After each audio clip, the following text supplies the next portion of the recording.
So there's the dollar bouncing off 103.2.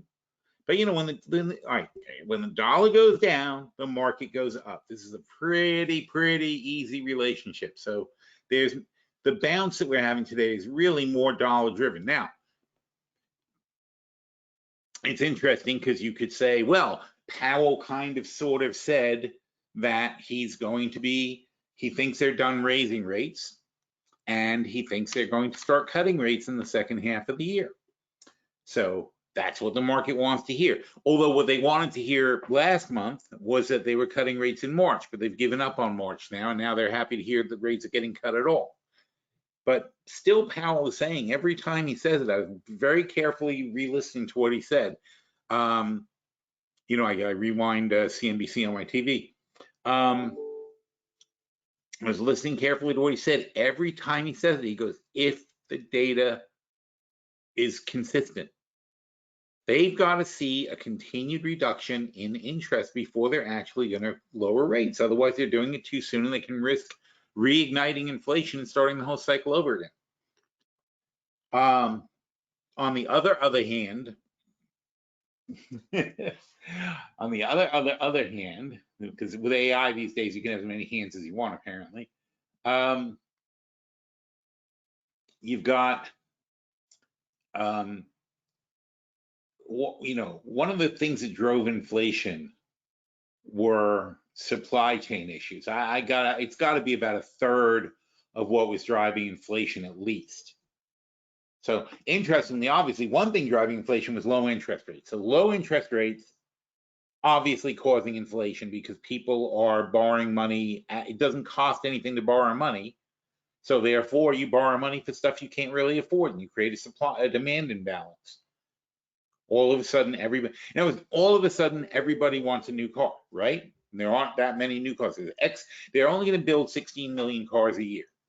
So if all of a sudden and all of a sudden means over the course of a year or two, but all of a sudden you're getting 2% interest rates for car loans, then it doesn't really cost you anything to borrow money for a car. You could do a 7-year a 7-year mortgage or whatever they call it when you buy a car, loan. I guess it's just called a loan. So you can get a car with a 7-year loan and pay a $70,000 car. You're paying $1,000 a month, you know, for 7 years. Not even $1,000 a month for 7 years. So you can, you know, all of a sudden people can afford different cars in the class and so on and so forth. And that's how you get demand imbalances, because normally people can't afford it. But now at 2%, 3% interest, people can afford it. So demand spikes. That causes inflation. The car is just a simple, harsh example. It goes obviously for sushi and steaks and nightclubs and concert tickets, anything people are, you know, buying or borrowing to get or whatever, you know, in there. And it's not direct because maybe you got a loan on your house, and maybe this and maybe that. And also that's also true though, the loan on your house is at a lower rate of interest, and therefore you've got a house and you've got a low rate and you've got more spending money. That's also a factor. So it's indirect as well. And what do you do with the spending money? You go out and get more sushi, right? And then sushi starts getting eaten up, and all of a sudden we have no salmon, which is actually happening. Yeah, we're running out of fish. We were just having sushi last night, and we were talking about that, and we were discussing the concept of that you know, it's going to be more and more of a luxury to have these things. You know, we screwed up this planet, and we've got big problems, and you're not going to, you know, 20, 30 years from now, you're not just going to be able to walk into any old place and expect to get a fresh fish or a fresh cut of meat for any sort of like realistic price. It'll be like gourmet food that you go to, you know, fancy restaurants for. It's not going to be the kind of stuff you go on, you know, just go out on a weekend and say, oh, what do you feel like having? I don't know what McDonald's is going to do. It's going to be interesting to watch. Well, you got to watch what McDonald's does and move your investments that way.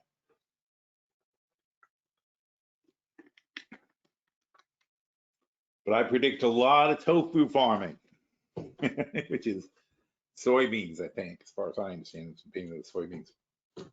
So anyway, so the market went down, the market came back up, the market is now, it's a mez, as you can see on the charts here. Let's go look at the futures chart, see if we can get a better idea of what's happening.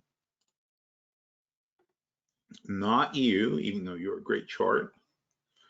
Valet, this is Valet, by the way. I always say Veil, but it's actually called Valet. If you want to discuss it properly. Oh, that's Elite. Is that what they call it? No.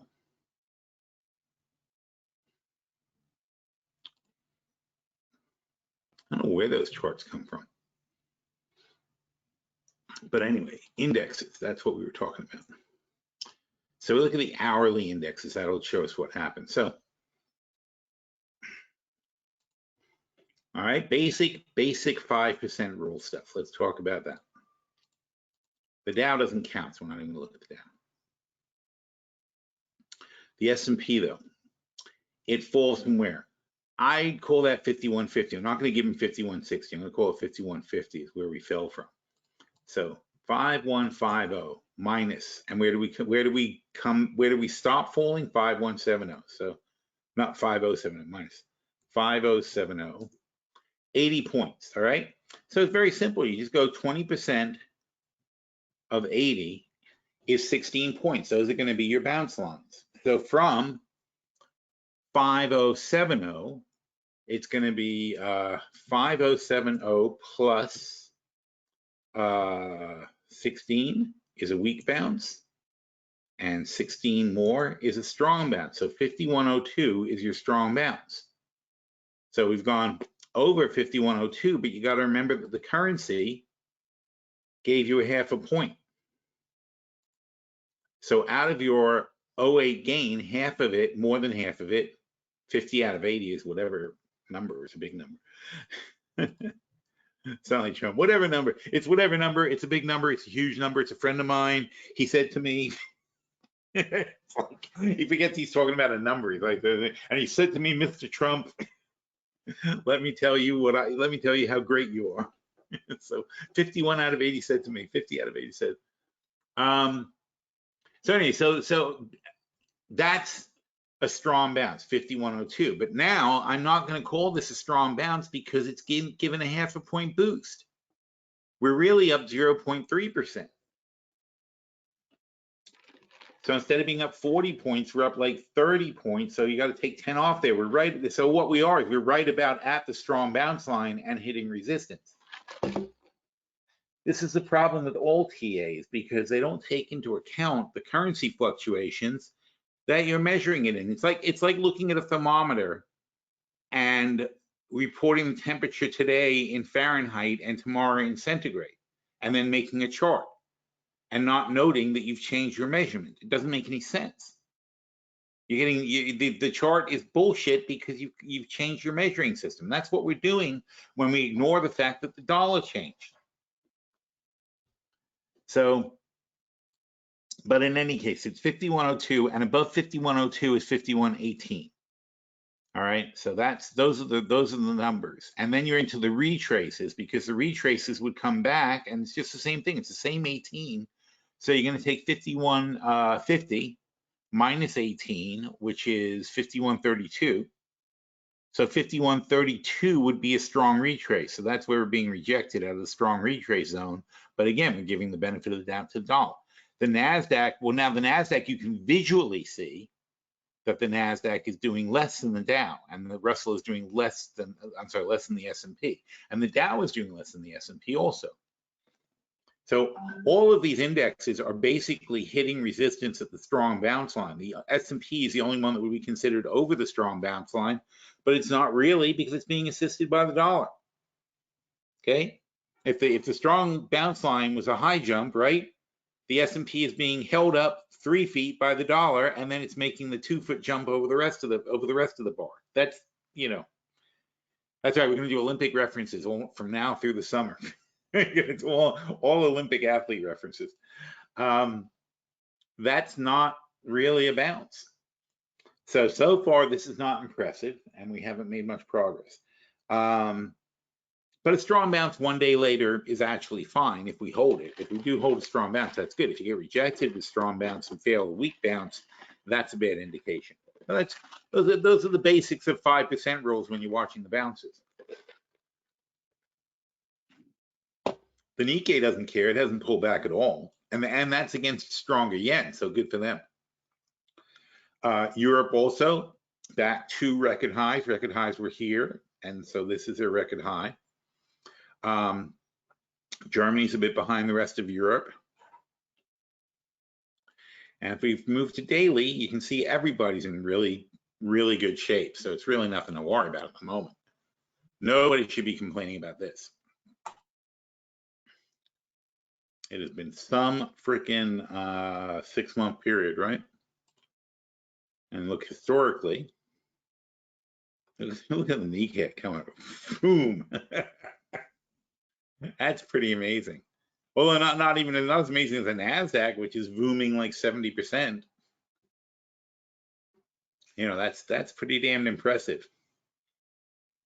Let's see how the Nikkei is doing. It's up, yeah, it's up 15 out of 25, which is 3/5. So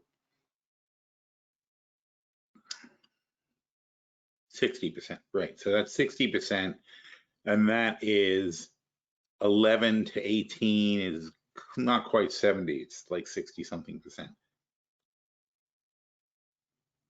That's interesting because I remember back in the day the Nikkei and the Nasdaq used to line up too.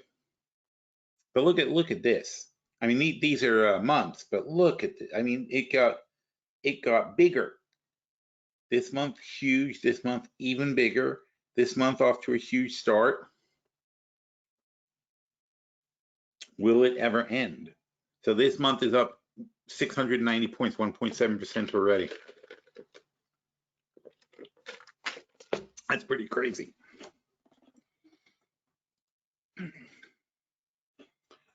So this morning we were talking about Bitcoin, crazy also.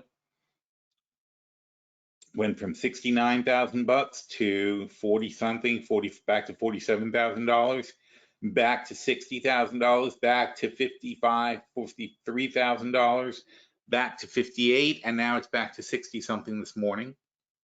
As if nothing happened, as if it wasn't completely insane. And look at gold and Bitcoin.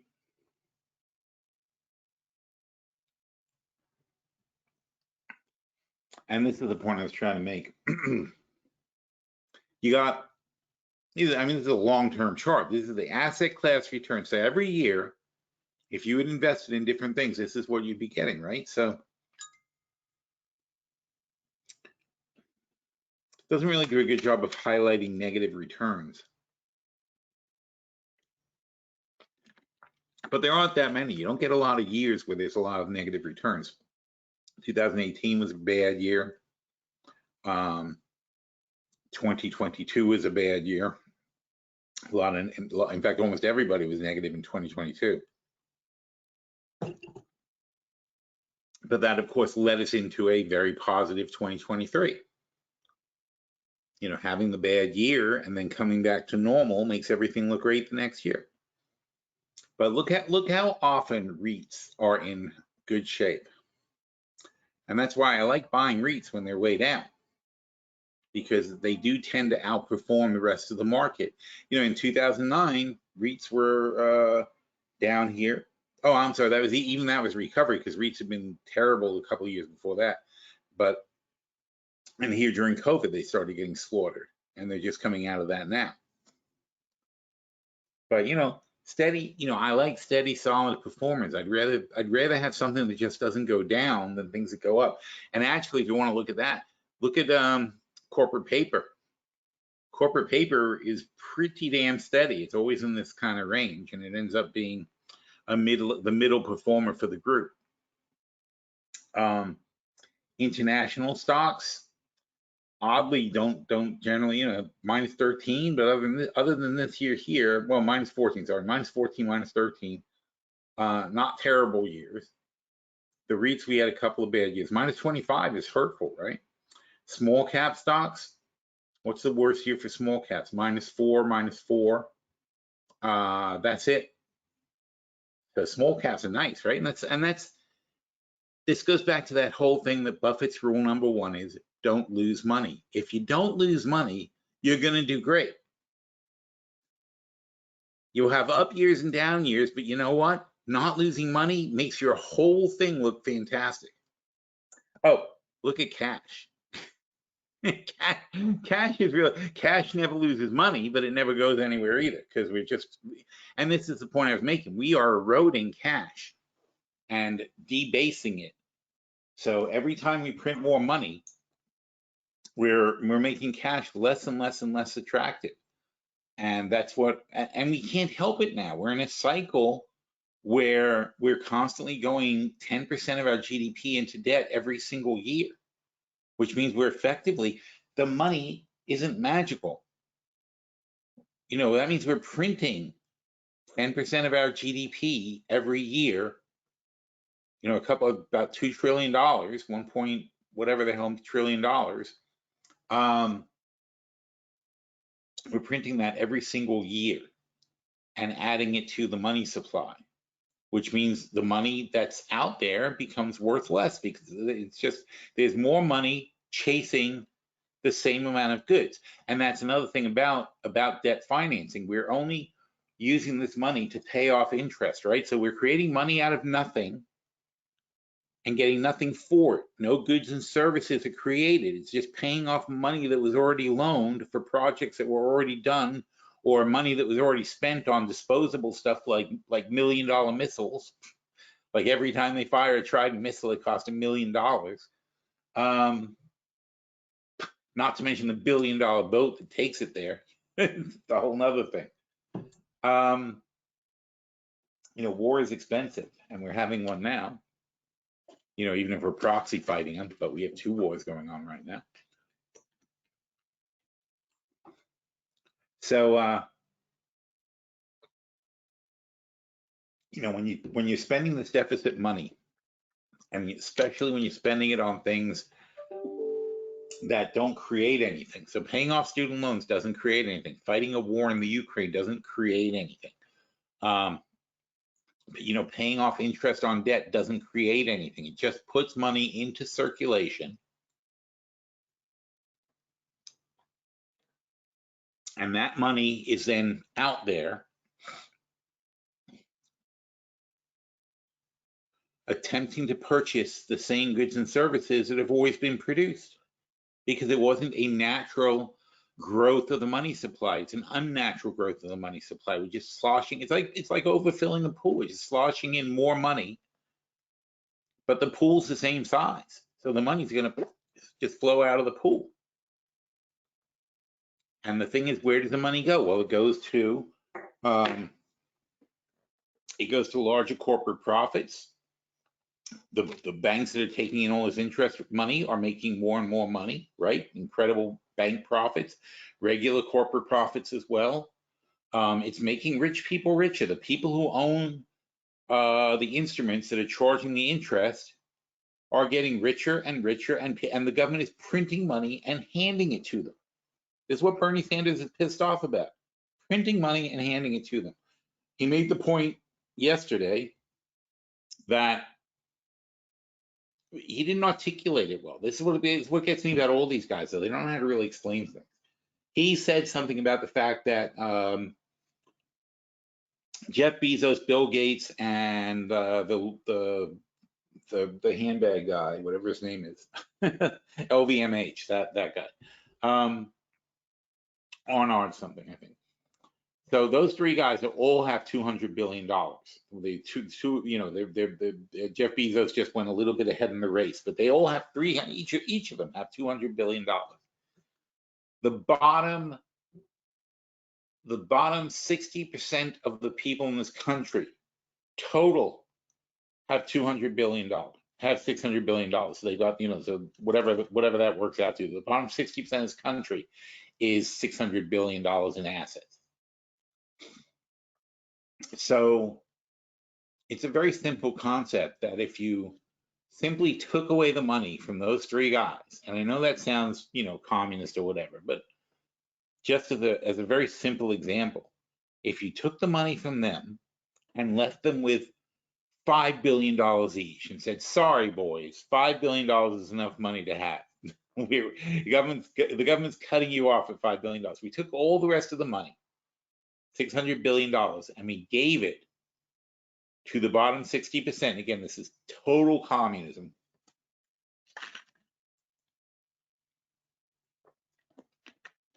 Sorry, my throat's not good today. I'm not sure how long I'm going to last. Let's go. I've got meetings yesterday. I was talking all day.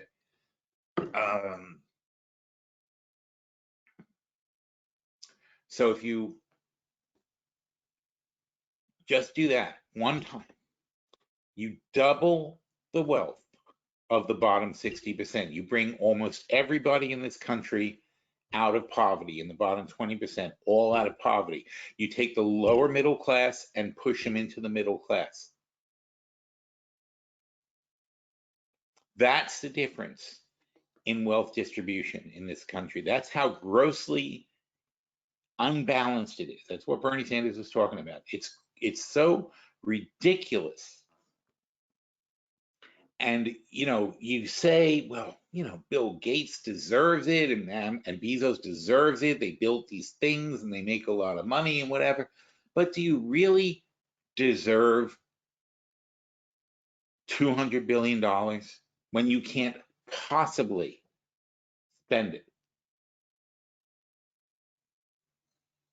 And can you really say, yeah, absolutely, he should have all of that money when there are millions of people who are starving and sick and living right in this country?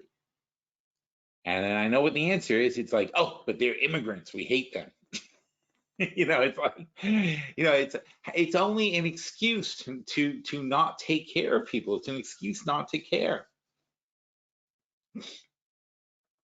And you have to think about what kind of society we should have, because, and I've said this for a very long time. I think that the old system, which used to place a 90% tax at the top tax rate, and you say, oh, that's so horrible. It's like, you're talking about a 90% tax on people who are making, let's say, over $100 million a year, making $100 million a year. It's progressive. It goes up. It goes from 60, 50, 60, 70. Right now our thing stops at like 40, 42. It used to go to 70 in America. It used to go to 90 in Europe. When the Beatles wrote Taxman and all the rock stars were like getting out of England, it was because they hit the 90% tax levels.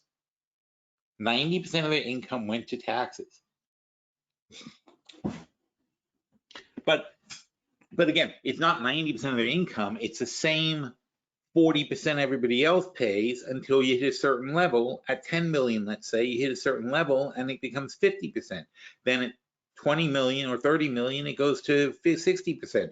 Then when you get to over 50 million, they say, okay, now we're going to take 90% of the additional money you make.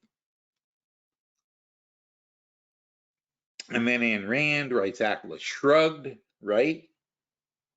And says the rich people aren't going to take it anymore.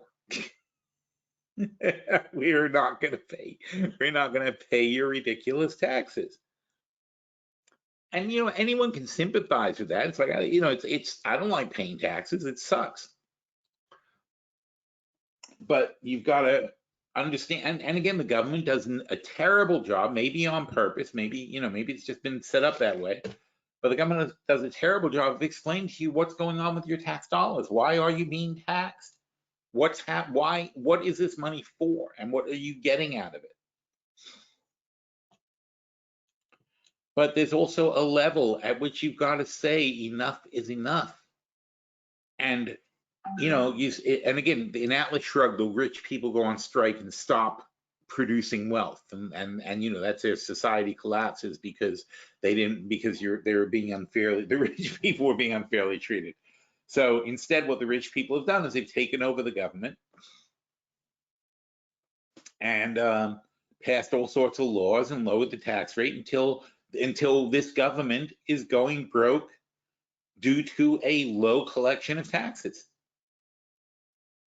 And I'm not saying not from us, not from like normal people, but from the super rich. We don't collect anywhere near enough taxes, and from corporations who paid a total of $400-something billion last year out of $6 trillion in profit. It's not even 10%. That's ridiculous. That's why we have $1 trillion plus debt. That's why we have $1.7 trillion debt, because we're not collecting corporate taxes the way we used to be. And in fact, you can look it up. La-di-da. Okay, yeah.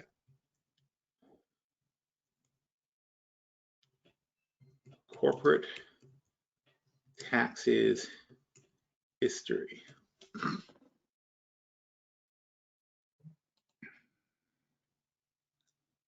There you go. I wonder if they're going to show. I'm looking to see if there's one with the other. What's that one? Corporate profits, effective tax rate.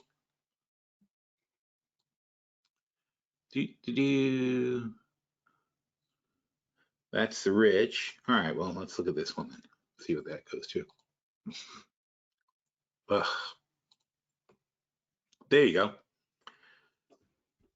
So the corporate tax rate from after World War II, right, where we had debts to pay off, corporate taxes went up to like 55%. And all the way until then in 1970, in Nixon's time, they started lowering them. And then Reagan came along and dropped them all the way down to 30-something%. And then Trump came along, and now they're at 20%.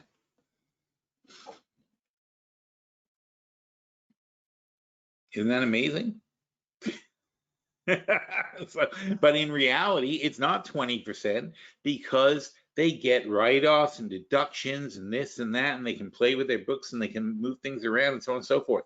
So, you know, there was always a known degree of cheating, but now the cheating brings it down to a level where they're practically not being taxed. They're effectively paying 10% in tax. And if very simply, right, if $400 billion is 10%, then 50% would be 5 times that, would be $2 trillion. So the difference is 1.6 trillion. It's our entire deficit. And that's been going on for this many years, basically, since Reagan. So almost 40 years of underpaying taxes is the entire U.S. deficit. That's what our U.S. deficit is. It's money we didn't tax corporations, and not just corporations, because it's also, I'll find that one too. Not here, I won't find it. I mean, look, corporate tax used to be 6% of GDP. Now it's 1% of GDP. 1/5. And 1/5 is $400 billion. Therefore, you know what 5/5 would be. It's not complicated. And this is, it really pisses me off, because I don't understand why these politicians, even Bernie Sanders, you know, they need to do the Ross Perot thing. They got to have some charts. And by the way, here's what happens. So the corporations don't pay the taxes. Instead, they get payroll to go from 2% to 6.5%. Is that, yeah, is that, where's 7%? Oh, no, that's 7%. Sorry, 7.5%. It goes from 2% to 7.5%. So more than triple, almost 4 times. This drops by this is now 1/7 of where it was here. 1/7. This is 4 times payroll taxes. So that's how we're taking the money instead. We're taking it from the people. And who are we taking it from? Who disproportionately pays payroll taxes?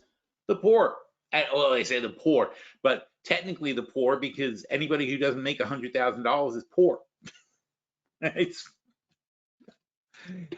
I live right by Boca Raton. I cannot believe, my town's not poor either, but I cannot believe in Boca Raton, like, the prices of stuff is insane. I mean, you simply cannot get away with like less than $100 for dinner, for your dinner. You have a meal and a drink. It's $100.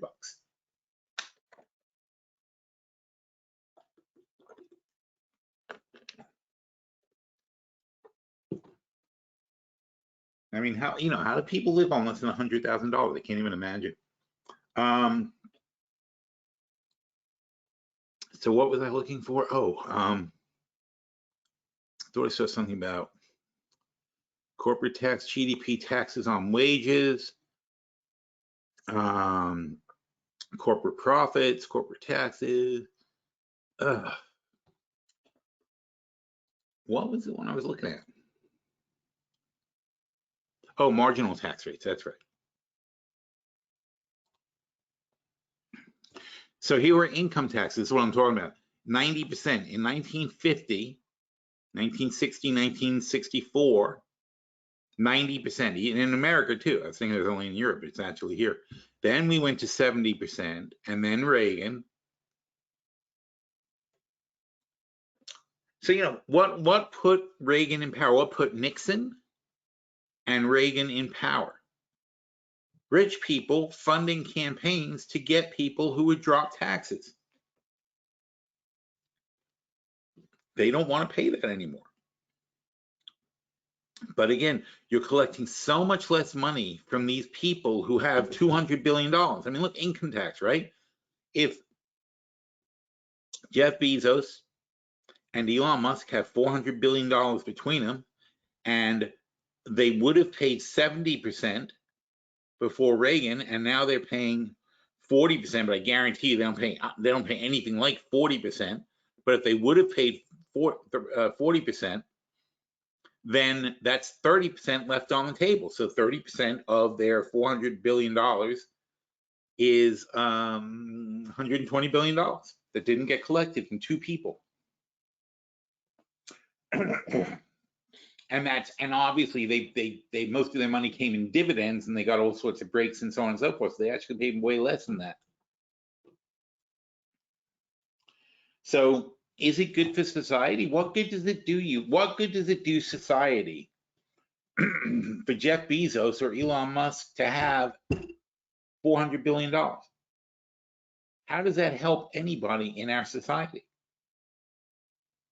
Would it be, or another question would be, if we told them when they got to $10 billion that from now on you're going to pay 90% tax on everything else you earn, then let's just say they made from 10 billion, they made 200 billion more, they would still have $30 billion, right? Because they would have still made the 200 billion, they'd have $30 billion each, but there'd be $360 billion that could be used for other things and to help other people.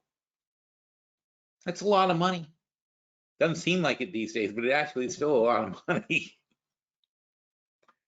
I don't know how good you guys can see this, so I'll make that bigger if I can. Oh, it got smaller instead. There we go. So not only income taxes went down, but capital gains went down. It's like a joke. And then say, well, what do we do? How are we going to balance the budget? I know, we'll cut all the programs that the government is supposed to be doing to help people. Everything that we built the government for, all the people we decided to help over the years, all the programs we wanted to put in place, including NASA. And what happens when we don't do NASA? Well, then Jeff Bezos and Elon Musk go to the moon instead of us, instead of the United States, instead of the people. We have ceded space to a few guys who can afford it. They built their own NASA. And now NASA, which is us, we the people, now pay them to put things in space, as opposed to, had we funded NASA, then NASA would be charging them to put their satellites in space. By co-opting the government, they create the situation that makes them richer. and gives them more and more opportunities. It's like, oh, the government can't do this anymore. We'll take care of it. Oh, the government can't run water treatment facilities. We'll take care of the water treatment. That'll be our new business. We'll go into water treatment. There's a company called Waste Management. Why is there a company called Waste Management when the government used to do waste management? Year after year after year, we cut and cut and cut the things the government does and turn it over to private enterprise, including prisons. Corporations run prisons. They make a profit per prisoner. They make life and death decisions for these people on medical, on their, they completely control their lives. You've given the prisoners to corporations. That's what you've done. So you've given the prison population to corporations. They make them work for and build furniture and do things for slave wages. They've decided that prison is a place where you have to, they create the prison economy. And they say, this is how you're going to make money. This is what, if you want money, you have to have a job in the prison. The job pays you 50 cents an hour. And you go to the commissary and you buy stuff from the commissary. And it's the government store. I mean, the factory store that they used to have in the 30s and the 20s and the 1800s, which were decried as being horrific labor setups and completely unfair. That's what prisons are. And you can say, oh, well, they deserve it. But meanwhile, we put how many people away who don't deserve it? And even if they do deserve prison, it doesn't mean they deserve to be slaves for that point forward. And again, you can always, and this is the straw man thing, because they will always put up examples and say, well, what do you care what happens to this guy? He murdered this one and raped this one and did this and that. Yeah, sure, screw that guy. But, not the other million plus people. We have the highest prison population in the world. Here you go, U.S. prison population versus the world. There you go. See, I'm not the first person who's ever asked this question.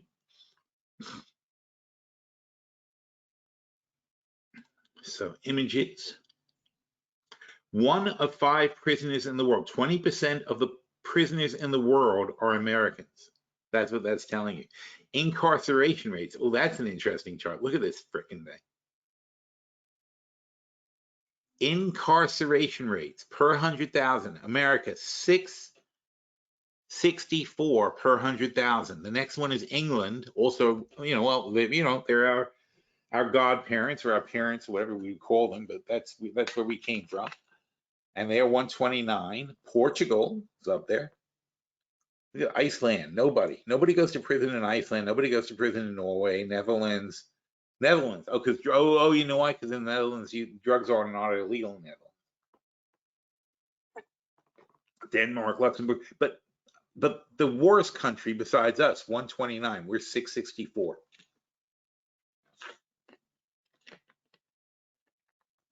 And of course, there's a race issue there too. So if you're black, this chart goes about 4 times more out as compared to your chance of being imprisoned if you're white.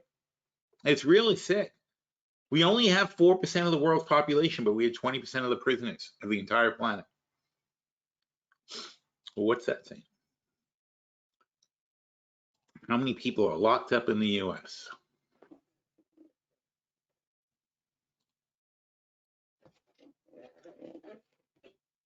So about 2 million total, roughly.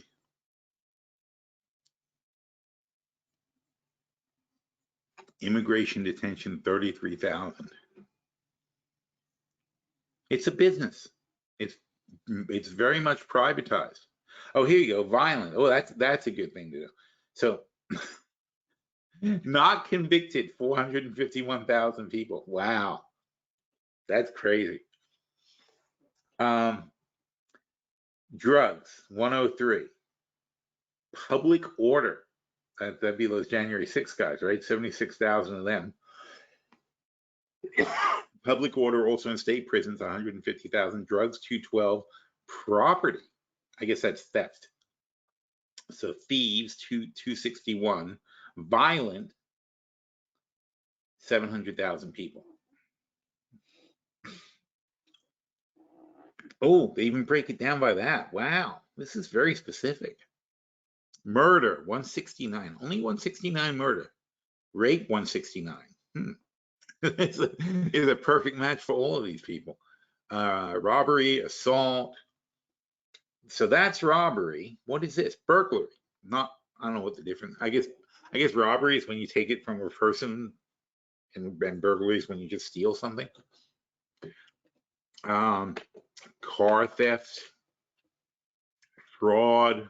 Not many fraud. I'm surprised. No, you know why? Because frauds committed by white collar criminals. They don't go to jail.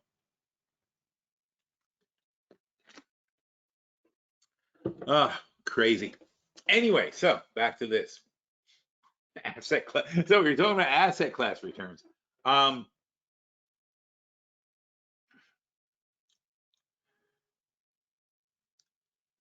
You gotta look at the trends and think about what's coming in and what's going out. And for example, we just in January, for the first time in a very, very long time, we made a bet on the international markets. International is now 18% 2023.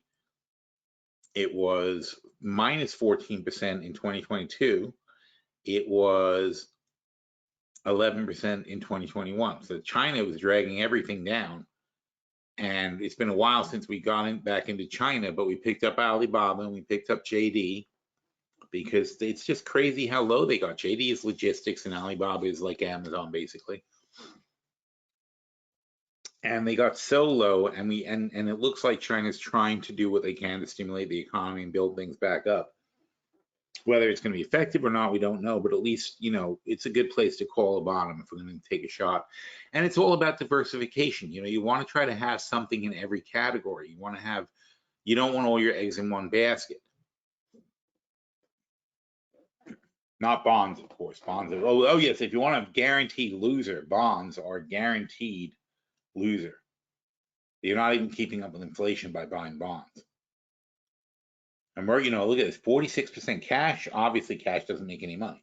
Cash goes up 13% since 2009.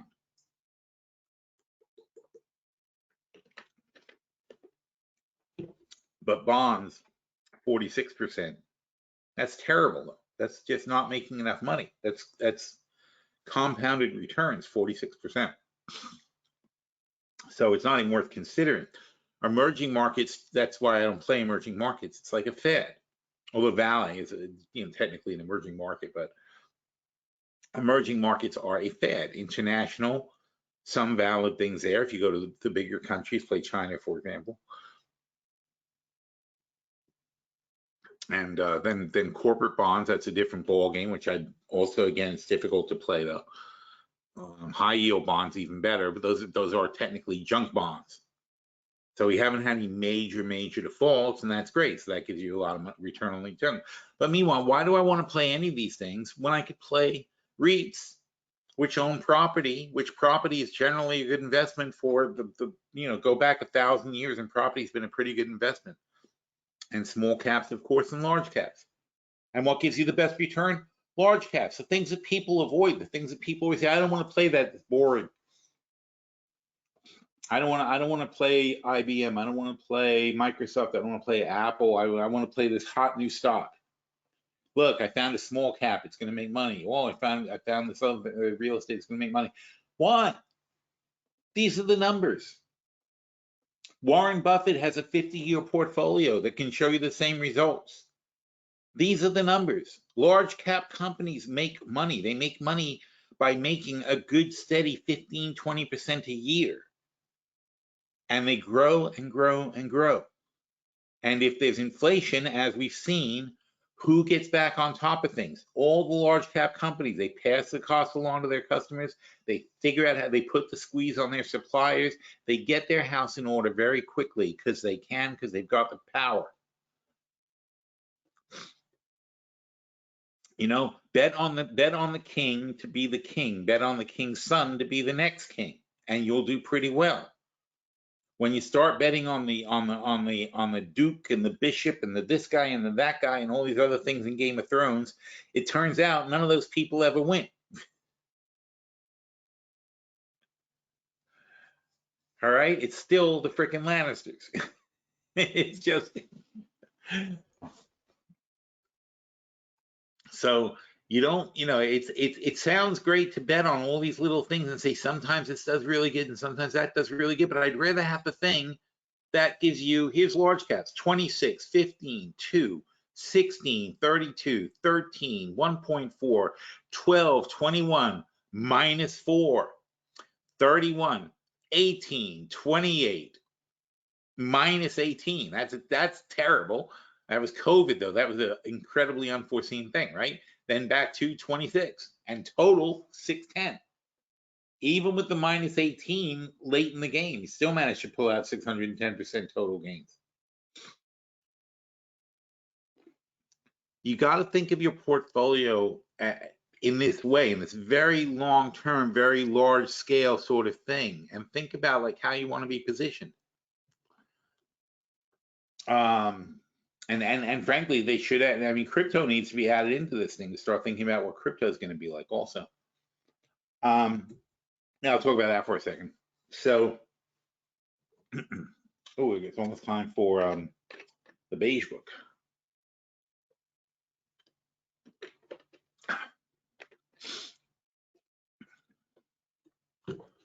Who that got running? I've got ChatGPT. ChatGPT has been such a freaking disaster. They changed it.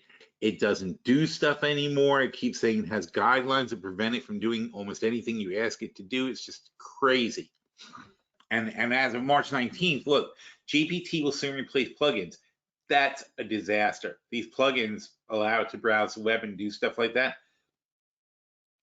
It's being replaced by this other, by effectively you teach the GPT first how to do something like browse the web, and then you use it, but then the teaching of it, instead of being a plugin that's like giving it an ability, right?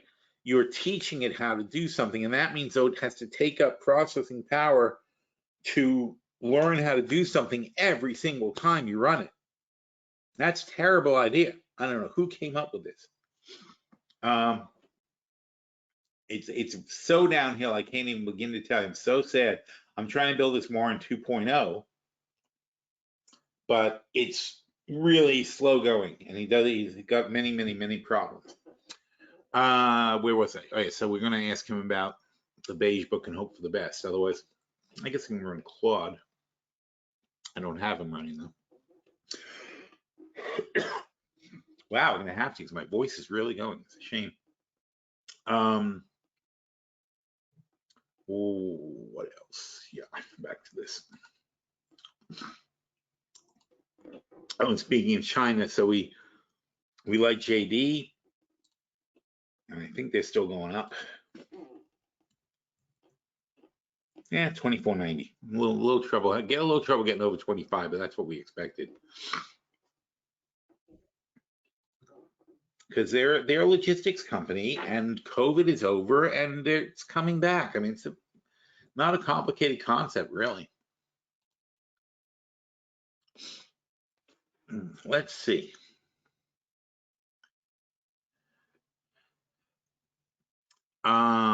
I don't know who said this. Joe JC. I see. There's his initials. I don't know if you guys can see it when I point to this stuff. I came in a little late. If you haven't discussed NYCB, please do so. Trading has been halted. What? It's a total loss. What? When did this happen?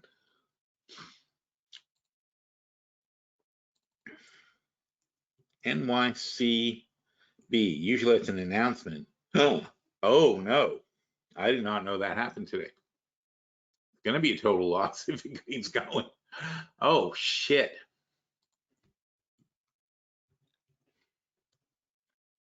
Yeah, we doubled down on NYC. A report of an attempted capital raise tumbles 40% and is halted.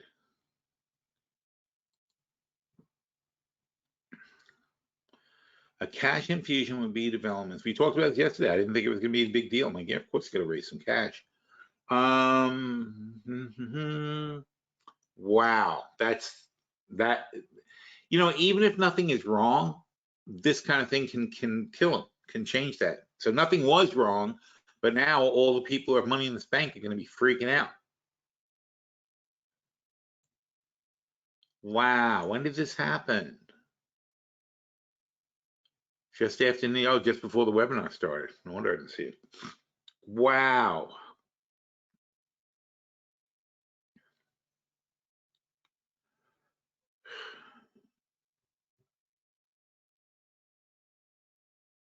They just fired the CEO,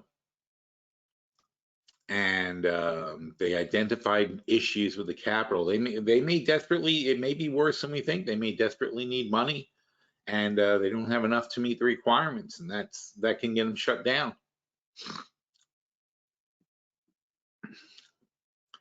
You know, the thing is, when they were allowed to require Signature Bank 1 year ago, there's no way the Fed would have let them do that unless they were pristine.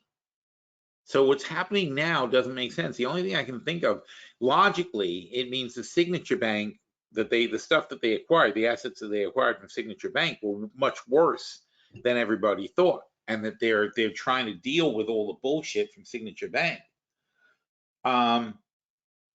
It would also be very difficult for the Fed to let NYCB go bust because they saved another bank, right? They stepped in and took over another bank. If now the Fed effectively goes, ha ha, you bought a bad bank and now you're going to get bought up too, how are they going to ever get another bank to step in and buy a bank? That's the problem. You can't just let them go under. Logically, it doesn't mean that it won't happen, but logically you can't just let them go under, because it sets such a horrible precedent for next time we have a crisis and a bank needs to be taken over. Everybody's going to say, not me, I'm not going anywhere near that freaking thing. So this is really bad.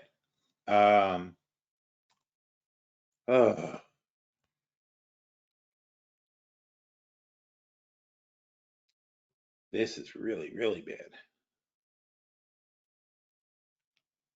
NYCB dispatched bankers to find investors willing to buy stock in the company.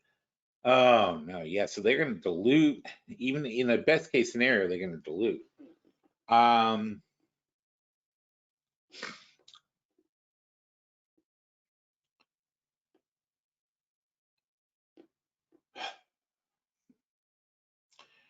Okay, the Hicksville lender has 3 options according to this guy. It can sell assets, raise capital, or share the risk of the assets with outside investors via an instrument. Wow. That's what it says right there. The bank that played rescuer last year is now under pressure.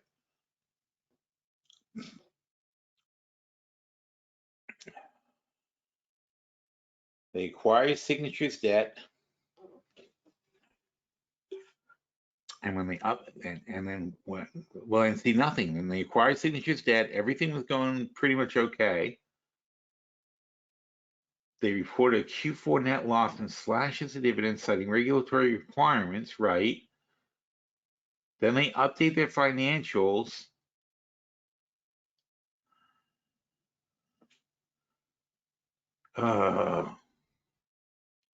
See, then the board bought stock on February 9th.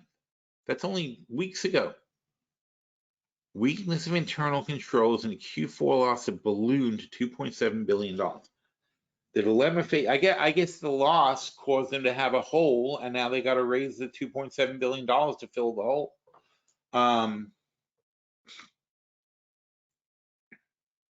There are new fears mounting commercial real estate weakness could ripple through the other banks. Chairman Powell said commercial real estate exposures are manageable. He just said that now, today.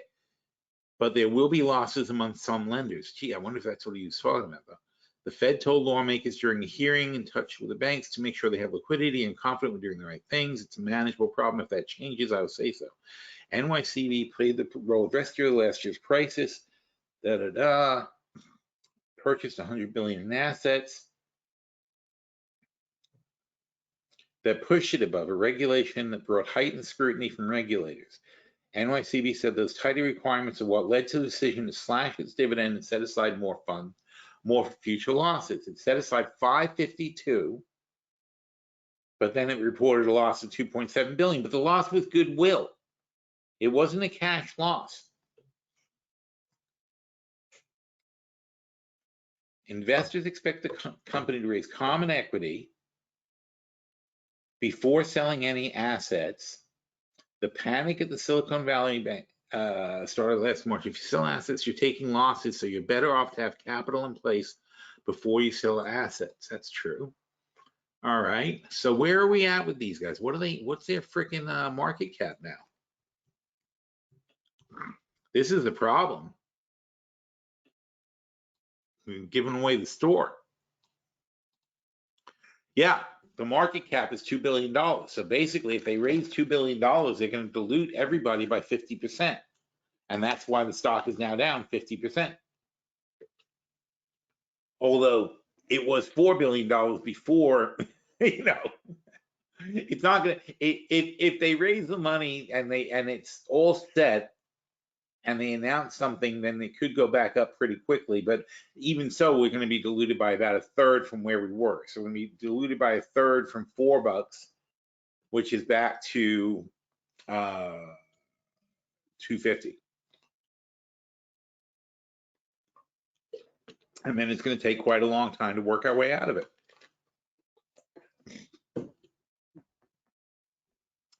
It's painful.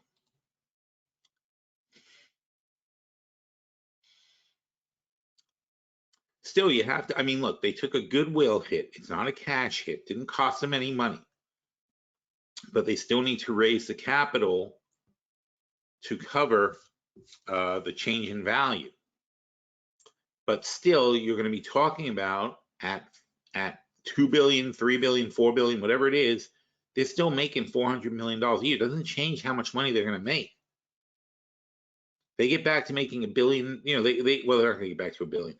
They get back to making like $500 million a year on a $400 million valuation. Why would I sell that bank? But if investors start pulling their money from it because they're worried this bank is going to get liquidated, then there's no saving it. Then there's nothing you can do because no bank can withstand a run on the bank because of this. You know, every bank runs on a discount reserve system.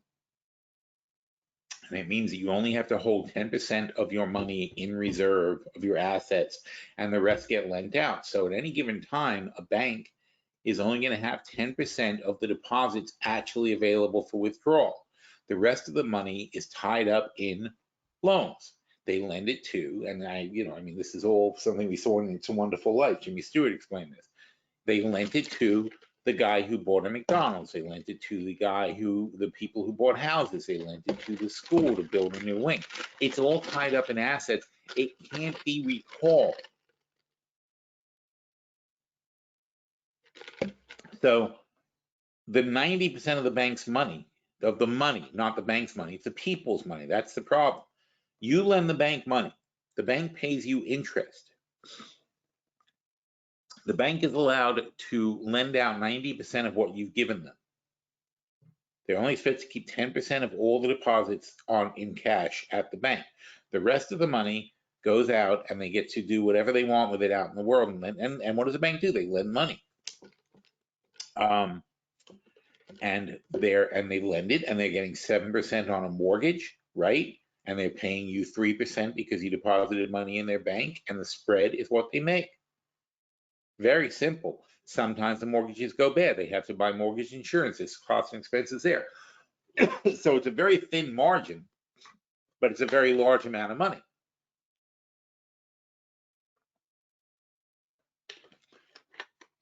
But then what happens if news like this hits the wire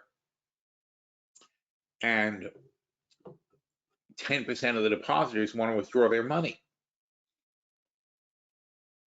The bank doesn't have the money. They give you the 10%. If they give 10%, if they go more than 10%, they can't get the money. It's not there. It's not possible to get that money. So what then happens? They then have to sell assets. But if they're selling assets, whether it's homes or commercial real estate or whatever assets they have, they're going to sell it at a fire sale price because they've got to sell it quickly to build back their reserve requirements. Otherwise, they're in violation of the Fed, and they could lose their bank charter. And then what's the Fed going to do? They're gonna basically have exactly what Silicon Valley did. I'm sorry, not Silicon Valley. Exactly what NYCB did to Silicon Valley would happen to NYCB. That another bank would come in. The Fed will say, "Sorry, turn over all your assets to this bank, and this bank's going to take over your operations." That's because you can't function. You don't have enough cash to function, and we can't risk the fact that you go down. But especially when commercial real estate is currently in a very depressed state, they would be selling almost any commercial real estate at a loss. If they take a loss, it makes their situation worse. More cash comes out of the books. Disaster.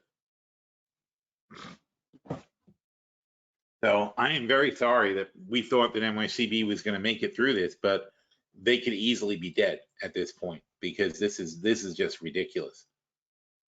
This is not something they can work their way out of unless there is a miraculous sort of thing where they've already made some agreement that's going to be announced, which may be why they're halted, that they've already made an agreement to take a $2 billion infusion for a certain amount of stock from maybe a third of the company. And that's possible, but it's difficult when the stock drops 45% because the guy who agreed to give them the $2 billion, unless it's Bill Gates or Jeff Bezos, they have a board to answer to, and they've got to justify what they're doing. And once the stock drops to this level, the board's going to say, "Hey, when the stock was $4 yesterday, we didn't mind so much, paying $2 billion when it was a $4 billion company, and we said we'll put in $2 billion and take a third. That seemed fair.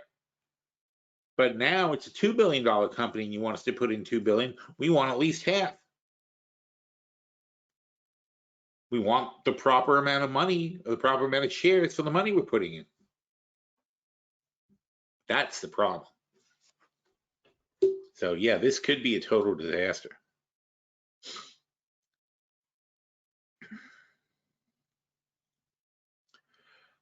And Bruce is asking what happens to the options if the company goes bankrupt. There's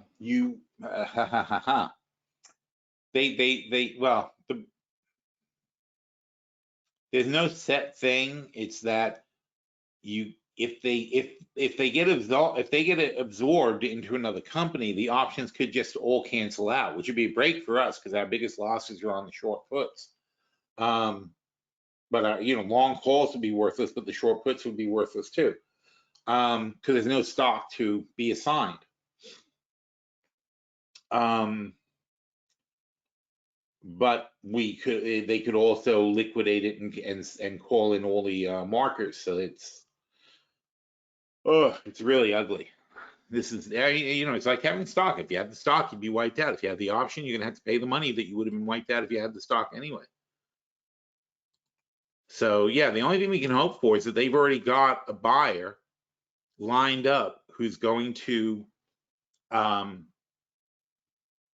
a buyer, but some investors lined up who's going to put $2 billion into this thing, and they should, because frankly, again, the only thing that happened to this bank is they took an impairment charge on their goodwill assets. Goodwill assets do not affect in any way, shape, or form their operation. It's not going to stop them from making $500 million this year. Once this is behind them, they're just a good little bank that's operational. But the question is, how bad are things? Now, Powell just said the commercial real estate is fine. Maybe it's not too fine. You know, maybe it's all bullshit. Maybe this whole thing's about to collapse, which I've been worried about forever. But I expected that if commercial real estate collapsed and then NYCB would collapse with it, fine, because we covered for that. But we're not covered for one bank failing. One bank failing when the rest of the market doesn't fail doesn't trigger any of our protection. All our hedges don't work for one bank. It works if all the banks fail and they all start crashing, and then all the indexes start failing. But that is not what's happening at NYCB. So we shall see. Oh, not happy. All right, so Beige book.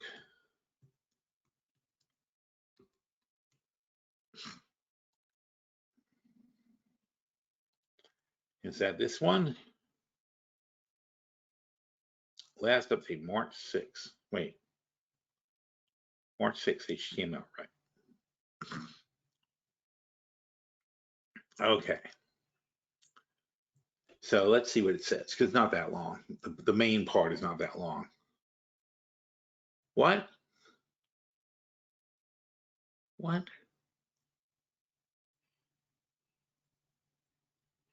Wow. I said it's not that long. Now it's gotten ridiculously short. What the hell? Wow. I do not know what's going on here. This is the shortest Beige book I've ever seen. Economic activity increased slightly. 8 districts said slight to modest growth. 3 reported no change. Only 1 district noting a slight softening. That's good. So only 1 district went down. Consumer spending inched down in recent weeks. Several reports cited heightened price sensitivity by consumers, noted that households continue to trade down and shift spending away from discretionary goods. Leisure and hospitality varied by district and segment. Air travel was robust overall. Demand for restaurants, hotels, and other establishments softened due to elevated prices. Yes, I agree with that. As I said, I mean, I don't see how people can afford these numbers, as well as to unusual weather conditions in certain regions. Manufacturing activities largely unchanged. Supply bottlenecks normalized further, and that was a driver of inflation. So that's definitely going to help. Delivery delays for electrical components continued. I wonder why. Ongoing shipping disruptions in the Red Sea and the Panama Canal did not generally have a notable impact on business during the reporting period. Remember, we talked about that a while ago, that you have to realize that most routes don't use the Panama Canal or the Red Sea. You know, we're not importing a lot of product other than oil through the Red Sea, and we're not the ones buying that oil anyway, so it doesn't matter. We don't really care. And the Panama Canal, and it's also not every boat can't go through the Panama Canal. The Panama Canal has diminished capacity, therefore heavy boats that are deep can't go through, but light boats, like ones that carry most food or cotton and things that, you know, things that are light, basically, that take up a lot of space but aren't, even toys, even like a tanker full of toys is not the same as a tanker full of cars. So depending on what they're carrying, they can still go through the Panama Canal. Because certain things have to go around, but not everything. And certain routes, most routes, go up and down, left and right, and don't come anywhere near those places. So the impact was not going to be as bad as they thought it was going to be. Rising pressure on international shipping costs, of course, because more boats. Just the fact that you're extending those routes to go around causes, from somewhere, you've got to pull more ships to maintain the routes, because now your route's taking longer, means you have to put more ships in the line going back and forth. You know, it's like more rope, right? You got to increase the size of the rope and just to move things back and forth.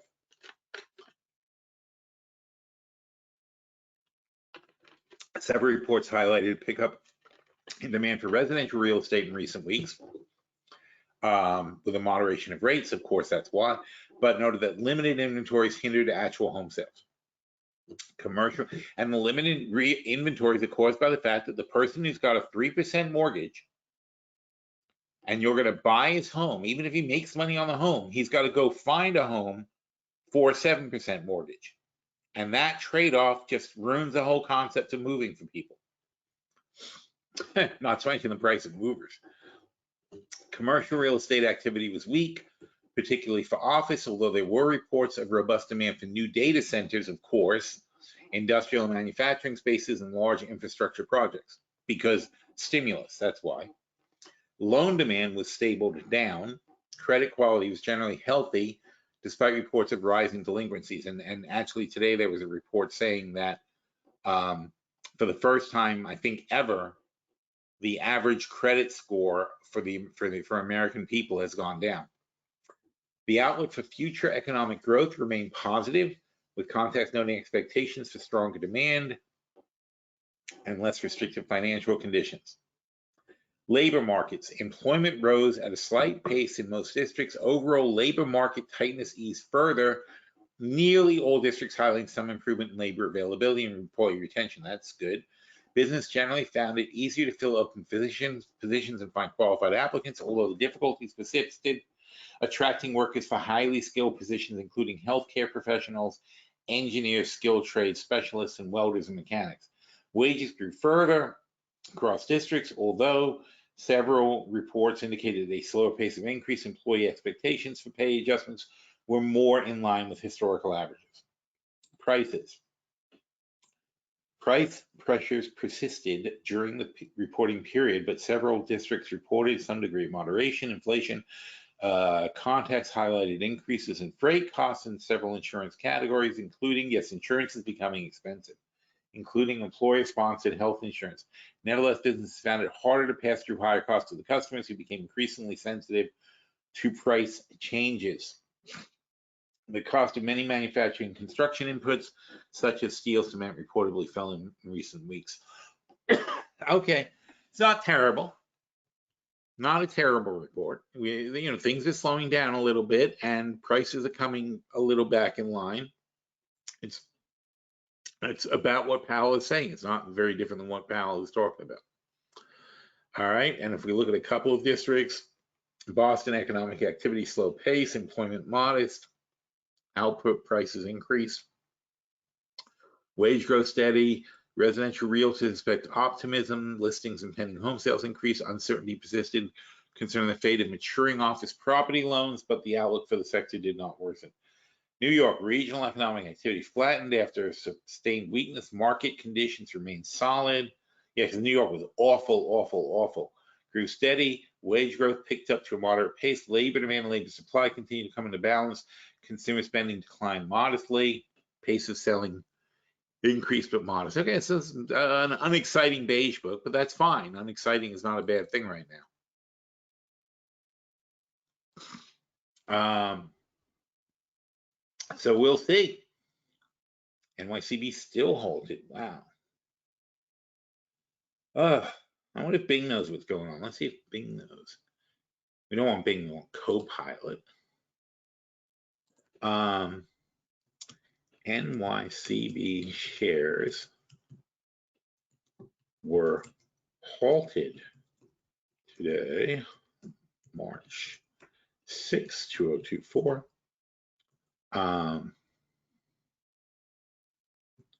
What can you tell us about the situation? Let's see if he has any idea.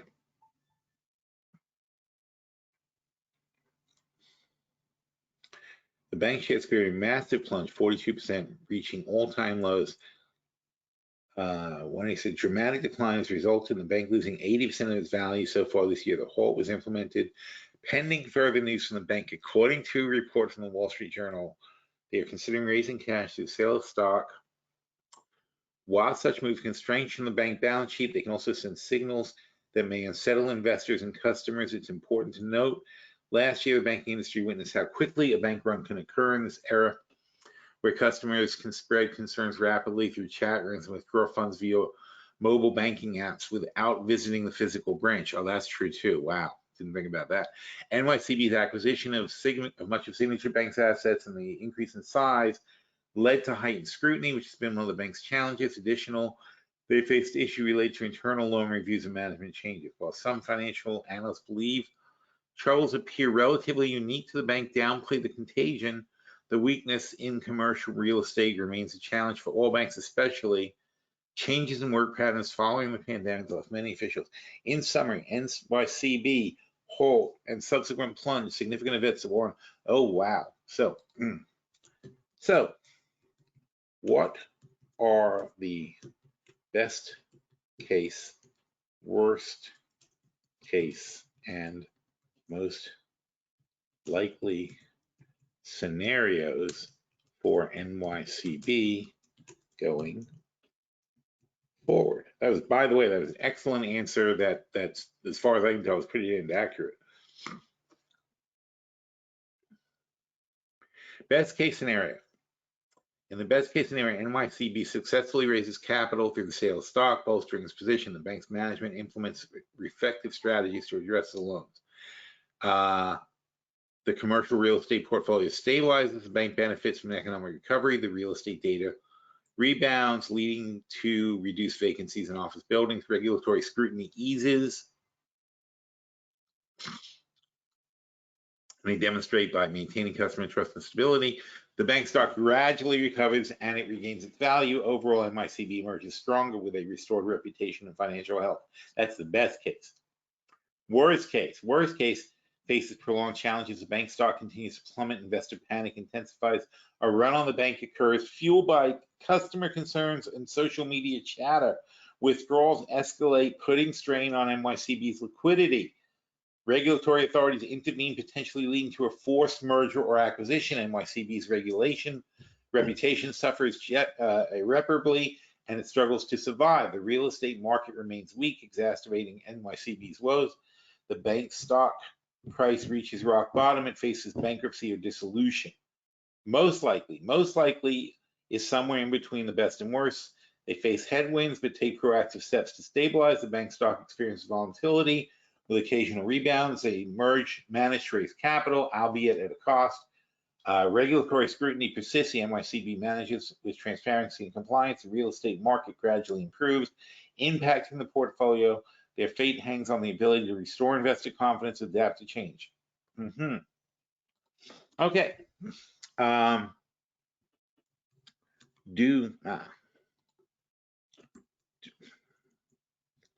Do you have any indications about the current social media chatter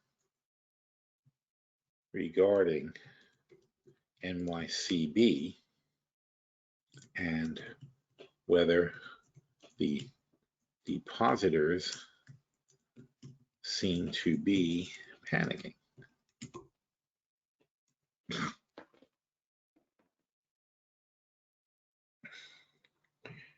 Certainly. Oh. Okay, to the recent stock all plunge. The shares fell 40%. We know that. Reports from Reuters and the Journal indicate they're seeking cash. We know that.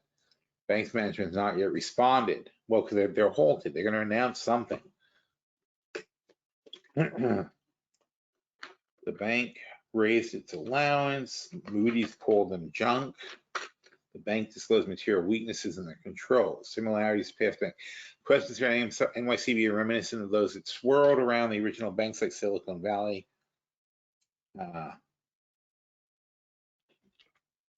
High interest rates impacted the value of older treasuries, leading deposit. Okay, NYCB business heavily relies on commercial real estate. The real estate market remains weak, which adds to the bank's challenges.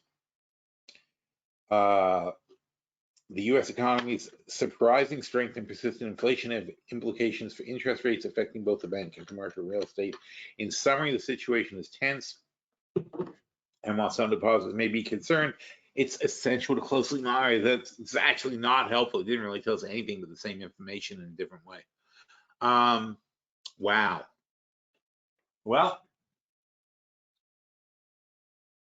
I'm just looking at CNBC saying anything about it. It's the New York Common Bank Corp they're talking about now. I'm sorry, no, that's NYCB. Alexandra remain with the company. Oh wait, are they announcing something? Those numbers. So when something like this happens, when a bank says we have to come into the public market to raise additional. All right, let me see if there's anything going on here. With all securities regulations and disclosures with respect. Oh, they read it. Okay. To raise more capital. Steve Mnuchin. Oh no. Of course, I think your viewers would understand me not. Oh my God.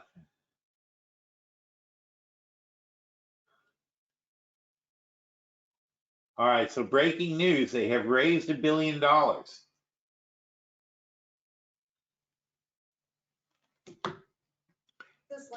So the stock is unhalted. That's their announcement. They've raised $1 billion from Mnuchin. They still seem to be hanging at 186.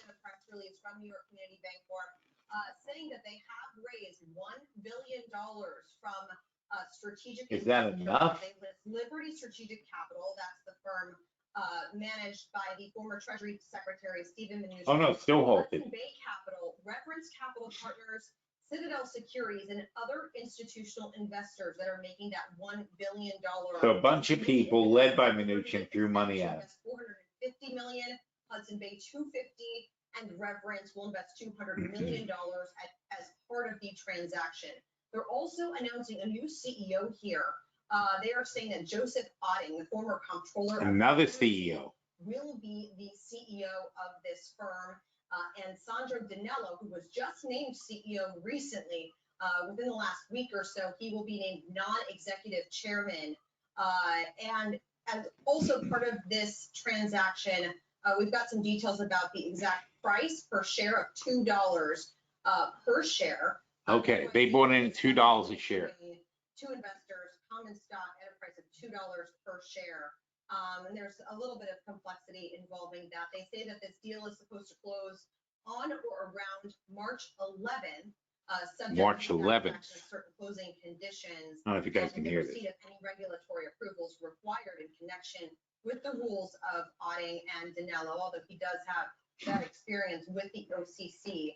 So an interesting kind of twist to this story here as news and headlines that they were seeking out investors. Okay. That stock price plummeting 42% today before it was halted due to news pending. But now the news out that New York Community Bank Corp. But they're still not letting the stock go. Of $1 billion from a select group of private investors here. Guys, let's send it back to you. This is really interesting, Leslie, and I don't mean to put you on the spot as I know this news just came out. You talked a little bit about Liberty Strategic, but Hudson Bay also with $250 million. That's the company that usually invests in retail real estate. Am I right? Yeah, no, it's interesting because okay, so there's that. So they now, so for $2 billion at $2 a share, so they've given out 1 billion shares. So this is what you do. You got to then go to the bank and say, well, how many shares are there?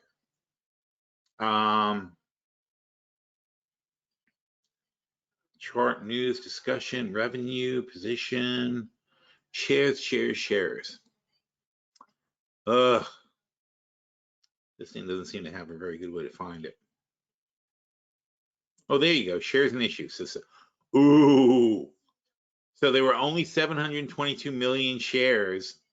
So basically, the people who are buying in for $1 billion got more shares than everybody else had. That's a big dilution. So they were right to draw. So even if the rumor was correct and people knew that that was happening, that's still a reason to drop the price 50% because these guys are buying at $2 a share. So now you are going to share all the revenues, in fact, not even 50-50 because there were only 722 million shares. So they're buying 1 billion shares for $1 billion no, I'm sorry, they're buying 500 million shares. My mistake. So they're buying 500 million shares. Still, you're almost 50-50 partners with these guys now. So now there's going to be 500 million plus 7, whatever the hell I said. Where was that number? Why did we just have it now? I can't find it. La-di-da. There is 722. So now there's going to be 1.2 billion shares. All right. So now they're going to make 466. So now you got to take 466 divided by 1200. No, that's million. Yeah, that's right. So 1.2 billion. So now they're going to make 38 cents a share. All right. Still at 10x, they should be at 380, not at 180. All right. So that's where they're going to be right now. So until this bank gets back on its feet and moves, but even if it moves though, you're still going to be, if our target used to be 10, now it's 5. There's nothing you can do about it. We're now diluted by 500 million shares. So we used to have 100%, and now 7 divided by 12 is 60%. So our shares are only worth 60% of what they were. So even if this news is taken positive now by the traders, it's still going to be a long, long time before we get back to anything reasonably evaluation. I don't think 2 years is going to cut it. So we have to really take a look at this and think of what we're doing.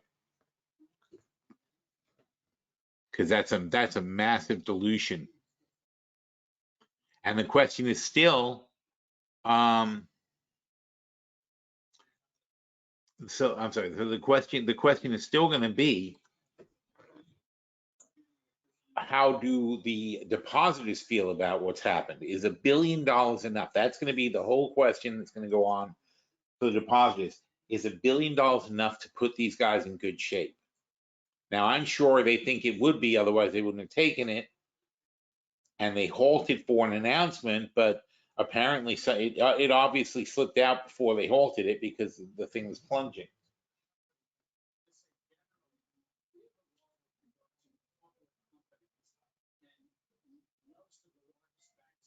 New York Community raises more than $1 billion in equity. Huh, well, that's a question too, then, if it's more than $1 billion.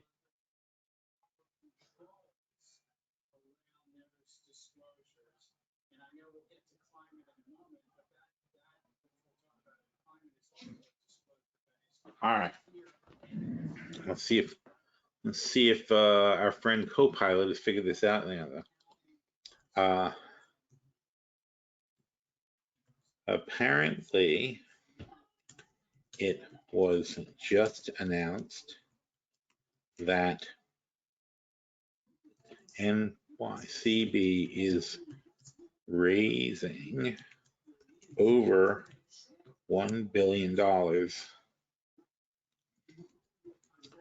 Do you have that information?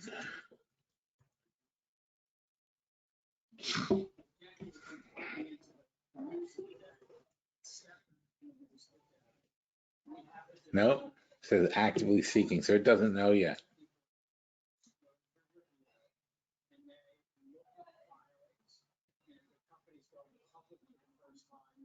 All right, we're gonna have to wait. Sorry, guys. I mean, we're not going to have an immediate answer to this. So your big consideration now is it enough? So analysts are going to weigh in and say, does this really get them out of trouble? Is this really going to put NYCB on a firm footing? And even if so, and do people like the new CEO is another question. And even if so, then how much are they really going to be able to make under the new regime? Because now there's twice as many shares as there used to be. Just because there's twice as many shares doesn't mean they're going to make twice as much money. They were trading at a crazy cheap valuation, but that crazy cheap valuation was under 10 times earnings. So now it's going to be, like I said, 38 cents of earnings. It's going to be, because of it's 38 cents per share now. It used to be 70 something cents per share. So 70 cents per share, 10 times earnings, is 760. Now though, 380 is what it is per share. That's all there is to it. There's more shares.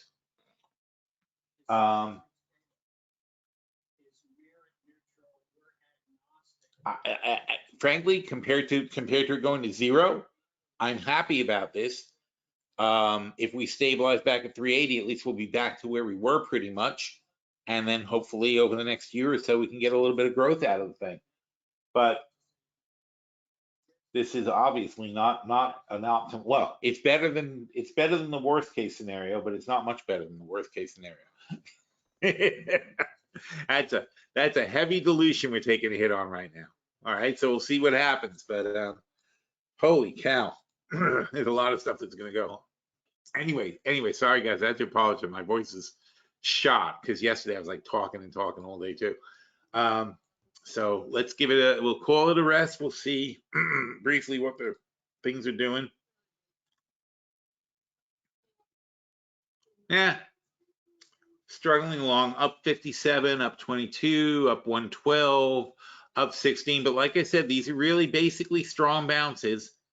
So we're not getting over the strong bounce line, which means you're probably not going to get a V-shaped recovery into the weekend. And if we go down at all in the next couple of days, it's going to be a bad week. All right, so we'll see what happens. We'll look at oil. Wow. Went all the way to 80.63 before backing down. Oh, and I wonder what the report was. We didn't even look at that. I'm sorry. Let's look at the oil report. It couldn't have been that great.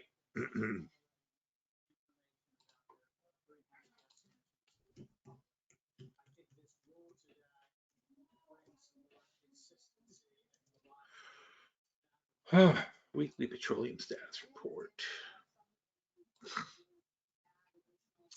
March 1st. What's today? 6th. Yep, that's it. Imports, blah, blah, blah. All right, inventories. Increased by 1.4 million barrels. We're only 1% below the 5-year average, so we got plenty of oils, bottom line. Gasoline inventories decreased by 4.5 million barrels, and they're 2% below the 5-year average. Distillate fuels decreased. That's a big draw. That's a very big draw. So in other words, the 4.5 and 4.1 draw, that's 8.6 plus 1.4 is 8.2, 7.2. So net 7.2 million of a draw is a pretty significant draw. 1 million barrels was added to the SPR, not even 700,000. Look at this export number, 4.6 million barrels a day. Holy crap. Oh, this is just silly. I think that's why they're looking at this, because we are exporting 4.6 times 7 is 32.2 million barrels a day. That is a day and a half of our entire usage of oil. A day and a half of how much oil we use. It's 20% of all the oil America uses total is exported. And that's why oil went down. It jumped on the headline, but then people look at this number and say, holy shit. Last year it was 3.8, now it's 4.6. This is insane. We're importing oil and exporting 2.6 million barrels more than we import. Holy shit. Wow. So, you say, oh, look at the demand for oil. This is not demand. We're just being the refiner for other countries, but that's not U.S. demand. And that means that all the statistics you see for fuel demand in the U.S. are bullshit. We're not consuming 19.5 million barrels per day. In fact, even with all this export, right? Look at what happened. Last year, 19.7. Now it's 19.5. We're producing less and sending more out, and it's still not making a dent. That means demand is still dropping. The real demand in the U.S. is still dropping considerably. And that's why the oil did not react like you would think it would react to such a big net draw. This is what, 11:30. So the initial reaction blasted up, then it reversed it, and then gave up even more. All right, but I wouldn't touch it. I mean, it's all, you know, again, like last week, it was the bullshit with the continuing they continue the production cuts through the end of this year. That's pretty drastic, right? 9 more months of production cuts from OPEC, which OPEC, which includes Russia, who are our enemies.